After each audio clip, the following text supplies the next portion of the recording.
Hello, Wembley! Oh, sorry. Sorry, wrong talk. Hello, Bury St Edmunds! I've got a few minutes just to share some Easter thoughts with you. But I want to start by telling you what Easter's going to mean to my dogs. I have 3 dogs, and they are getting a doggy Easter egg on Easter Sunday. Yeah, don't tell them if you see them. They will be so excited on Easter Sunday. If they knew what was coming, they would already be smiling. And yes, dogs do smile. Someone said to me, dogs can't smile because they've got no lips. Well, that's just crazy talk, because my dogs smile. But what about us? What are we doing here today, and why?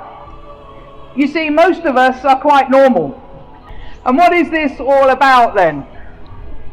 Well, 2,000 years ago, Jesus died.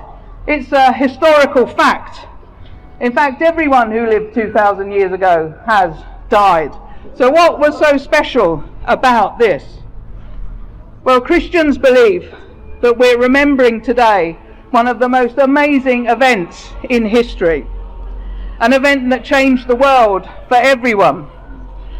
That 2,000 years ago, when Jesus died, he died for us. He died to pay the price for our wrongdoings and to put us right with God. If that was the end of the story, then today is a really sad day. If all we have is Good Friday, then we have a really sad story to tell. But that's not the end of the story. You see, when the women went to the tomb that first Easter Sunday, they came prepared to have with spices to anoint a corpse. They didn't get to anoint a dead body because there was no body there. Just the grave clothes and an empty tomb. And whilst they were wondering what was going on, they heard some of the most amazing words ever spoken. Luke 24 verses 5 and 6 says this: "Why are you looking for the living among the dead? He is not here. He is risen." They weren't looking for the living among the dead. They were looking for the dead among the dead. But the place where they had expected to find what they were looking for, it wasn't there. We often look for things in the wrong place, don't we? I often look for my glasses in the wrong place. I go from room to room looking for them and then realise they're on my head. You know, more seriously, we look in the wrong place for fulfilment and happiness and love.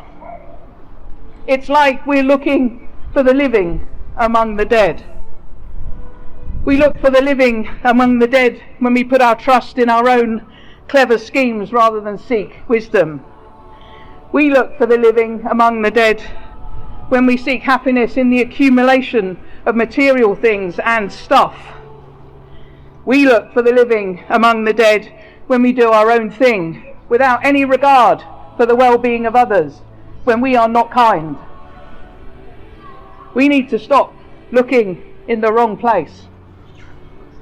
Jesus came to die and rise again so that we might know where to look for true life.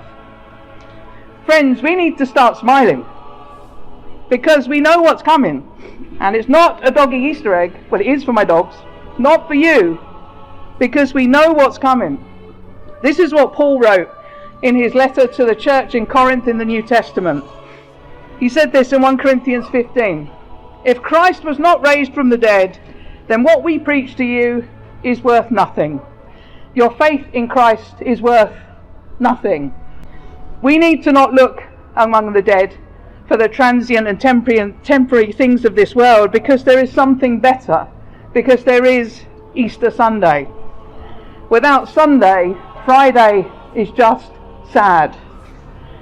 So don't live as Good Friday people, because Good Friday people are sad. Let's live as Easter Sunday people, because Easter Sunday people remember what it cost. They remember what it cost to save them, but they are thankful and they live in the joy of Easter Sunday. He is not here, he is risen. If my dogs knew what was coming on Sunday, they would already be smiling. So in the midst of rightfully remembering all that happened on that first Good Friday, the pain and the suffering and the awfulness of it all, we need to start smiling, because there is a Sunday, and we need to hear those same words that those women heard on that first Easter Sunday morning. He is not here, he is risen.